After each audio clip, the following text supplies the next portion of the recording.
フィギエモンです。今日は前回羽生結弦選手の収入というテーマでお届けしたんですけれども、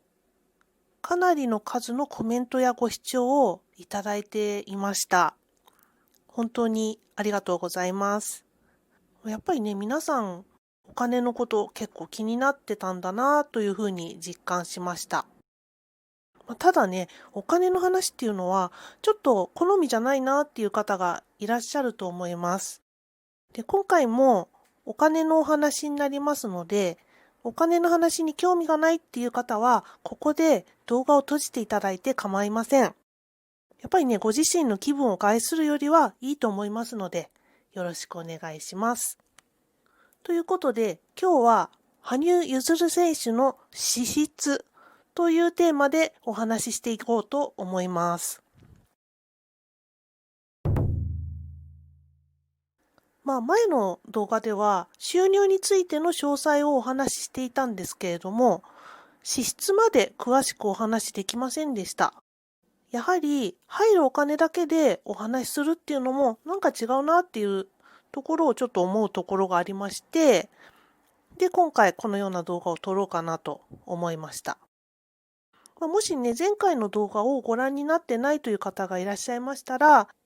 概要欄にリンクを貼っておきますので、この動画と合わせて見ていただければと思います。で、このチャンネルでは、フィギュアスケートや羽生結弦選手の話題を中心に動画をアップしています。羽生結弦選手が好きという方や、フィギュアスケートが好きっていう方でしたら、ぜひチャンネル登録をしていただけたら嬉しいです。さて、フィギュアスケートをするっていうと、とにかくお金がかかるものだっていうことは皆さん、重々ご存知だと思います。具体的にどれぐらいお金がかかるのかっていうと、どのレベルを目指すのかで違いがかなり出てきます。今回お話しする羽生結弦選手のレベルだと、フィギュアスケートトップオブザトップの選手ですよね。なので、一番お金がかかるのはどれぐらいっていうのがわかるんじゃないかなと思います。フィギュアスケートは別名芸術スポーツと言ってもいいような競技なので、ある意味夢を売ってるようなスポーツであると言えます。でも、お金と切っては切り離せないくらいお金がかかるスポーツなんですよね。では、どのようなお金がかかるかというと、考えられる費用が大きく分けて7つです。1、靴、ブレード代、ブレード磨き代。2、クリケットクラブ料金。3、衣装代。4、振付代。5、移動滞在費、コーチ試合同行費。6、カナダ住居費用。7、日本での練習費。これはリンクの貸し出し代ですね。こんな感じでしょうか。細かく考えると、ファンレターの整理や返信の管理なども羽生結弦選手の場合行っているような感じはします。ただね、おそらくご家族が行っているような感じなので、費用にはなっていないかもしれません。じゃあ、その7つの支出の詳細をお話ししていきますね。1、靴、ブレード代、ブレード磨き代です。で、これは靴の交換頻度っていうのがちょっと関わってくると思うんですけれども、羽生選手は以前このようなコメントをしています。靴を変えるのは怪我につながったり、ジャンプがうまくはまらなくなったり、そういうリスクがあるのであまり変えたくない。自分自身、ジャンプやランディングの時、靴の力を使わずに、体の力を使って、きれいに飛べている方だからなのか、靴のダメージも少ないので、そんなに変えなくていい。プルシェンコさんはオリンピックの時4年間変えなかったらしいので、僕も4年間大丈夫かなって、というふうにインタビューでおっしゃっていました。靴はだいたい10万円くらいで、ブレード代は10万円くらいです。ブレードの磨き代は海外からの発送料がある場合は1回2万円程度ではないかと推測します。選手によっては靴を年に何回も変えるという方もいらっしゃるとは思うんですけれども、羽生選手の場合ね、何回も変えなさそうなので、一応1回分として計算してみます。で、ブレードを磨くのは5回程度と仮定して10万円くらいではないかなと。計算しました。で、羽生選手の担当の方の磨き料金表を見たら一番高くて3500円程度ということでした。でも、料金を上乗せして羽生選手は支払っているような気がします。また、クリケットクラブで練習しているときは海外からの発送なので、航空便を使用すると割高になりますよね。なので、1回2万円ぐらいなのかなという計算です。で、靴ブレード磨き代のトータルで30万円程度。これはね、意外と思ったより安かったですね。2番目のクリケットクラブ料金です。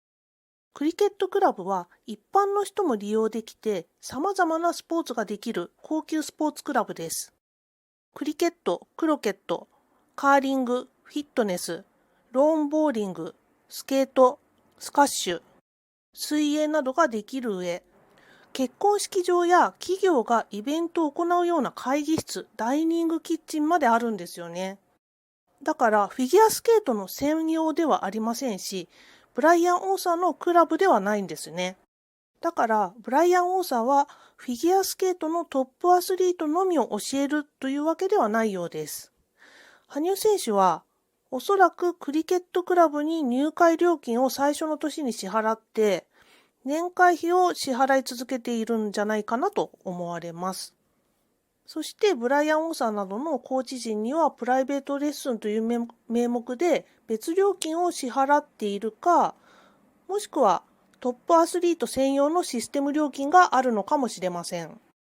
そんなね、クリケットクラブの入会金や年会費は合わせて400万円前後ということでした。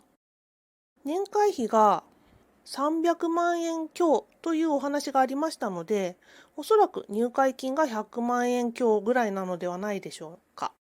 そして一般の人でも参加できるサマーキャンプっていうものの料金は8週間で20万円ほどという料金が出ていました。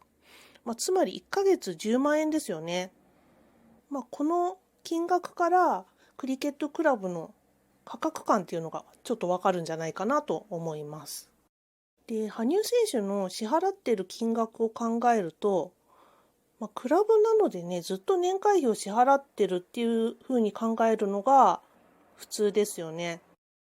そうなると、年会費300万円とトップアスリート専用の料金っていうことになるんでしょうかね。あくまでクリケットクラブ内ではクリケットにお金を支払うという形だと思いますので、高級クラブ料金っていうことになりますよね。そう考えると、年会費の倍ぐらいはね、かかるような気がします。なので、クリケットクラブ料金を600万円として考えてみることにします。ただね、普通のスケートリンクを貸し切ったりする必要がない場所なので、しかもね、様々な専門トレーナーがいると考えると、自分一人でお抱えをするよりは便利で割安になるのかもしれませんよね。それにクリケットクラブはセキュリティも万全ということなので、羽生選手のような大人気のね、選手にはもってこいだと思います。で、3つ目が衣装代です。羽生選手の衣装は、現在はほとんど伊藤さとみさんが制作されていると思います。羽生選手の場合、同じプログラムでも衣装は毎年変えているようですので、ショート用、フリー用、エキシビジョン用、アイスショー用と考えて4着で考えてみることにします。伊藤さとみさんは一番高くて58万円とどこかでおっしゃっていたので、年間制作する衣装が4着として約200万円として計算してみましょう。4つ目が振付代です。これはね、振り付けてもらう選手や振り付けてもらう人によってかなり金額はまちまちなので、ちょっと定かではないところの金額なんですけれども、一般的にはね、100万円から1000万円と言われています。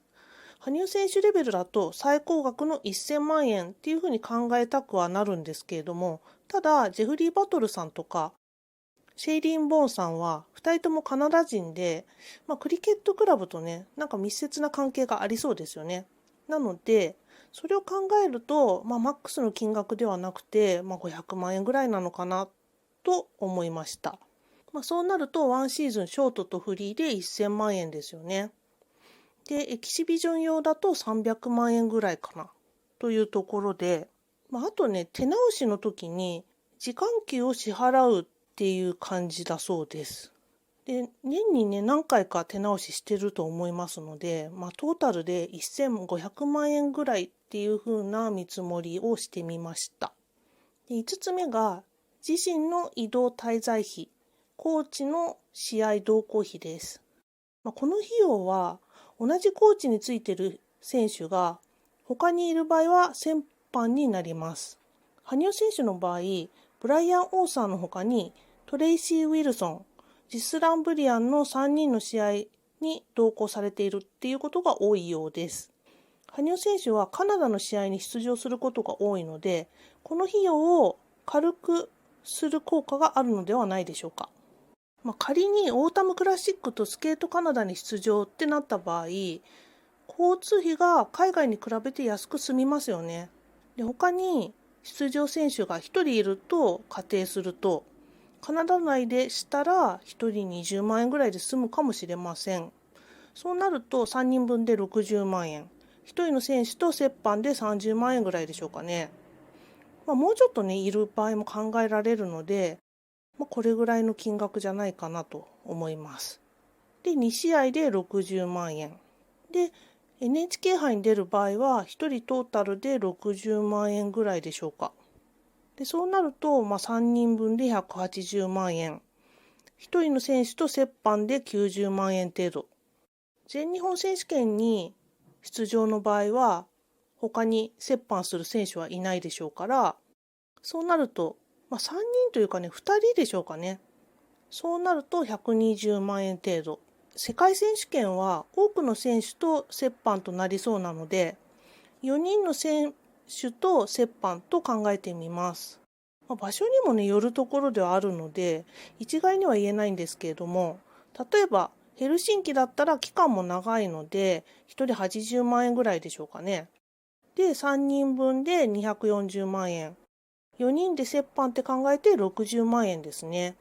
で、コーチの試合同行負担金額はこんな感じで、トータル330万円です。4大陸選手権ね、入れてないんですけれども、出場の場合はもちろんプラスになります。また、自分の交通費とね、お母様の交通費、宿泊費がありますよね。ただ、アナと専属契約をしているので、その費用は、持ってもらえるんじゃないかなと思います。もしかしたら専属契約料に含まれているのかもしれませんけれども、正規料金ではないでしょうね。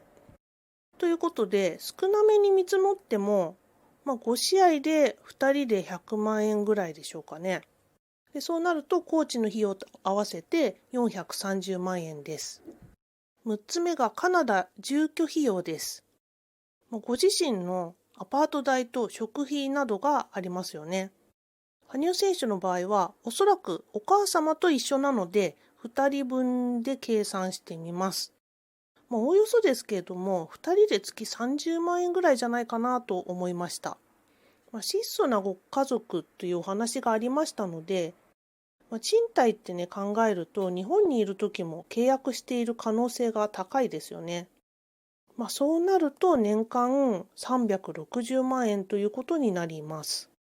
そして7つ目が日本での練習費用です。こちらはリンクの貸し切り代です。羽生選手のメインリンクはアイスリンク仙台です。そして羽生選手は一人の貸し切りで練習するのは必須でしょうから、貸し切りで考えます。アイスリンク仙台の1時間の貸し切り費用は1万7000円です。そして1.5時間単位で貸し出しが可能ということでした。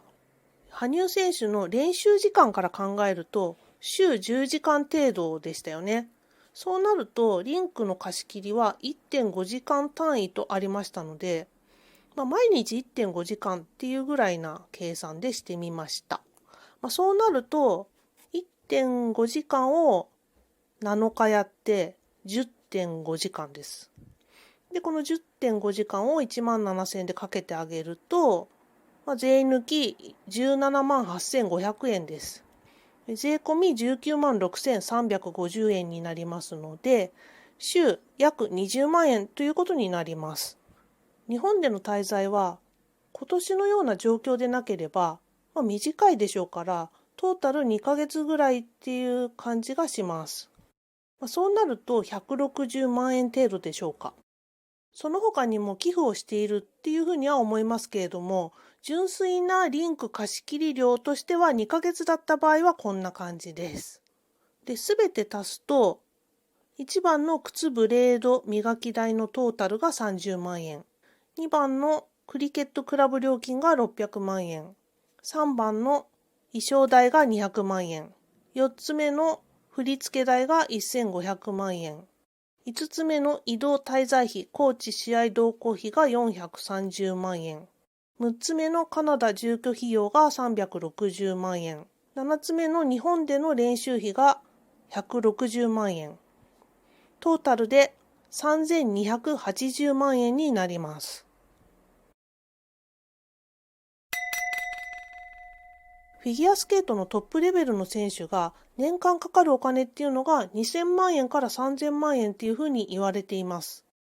なので、この詳細を考えて足した金額と比べても、あながち見当違いっていうことはなさそうですよね。いかがだったでしょうか。羽生選手のレベルだったら収入もあるので、自分でね、賄うのはそう難しくはないとは思いますけれども、羽生選手以外の選手ですと収入面でもここまでないでしょうから、ちょっと厳しそうな感じはしますよね。ここまで細かくかかるお金を算出してみると、全日本選手権に出場する選手っていうのは全員親御さんを含めていろいろ大変なんだなって思わずにはいられません。もう出場してフィギュアスケートをやってるっていうだけで、本当にね、それを見せてくれるのが感謝っていう気持ちになってきますよね。最近ね、このチャンネルの動画に本当にね、たくさんのコメントをいただいてます。本当にね、嬉しいです。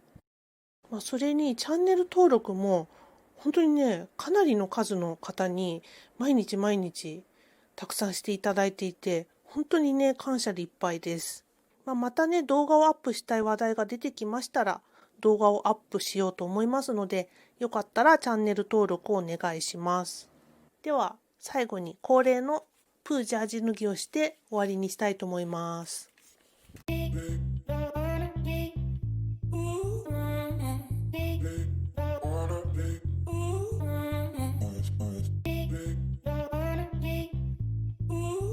ひげもんでした。さようなら。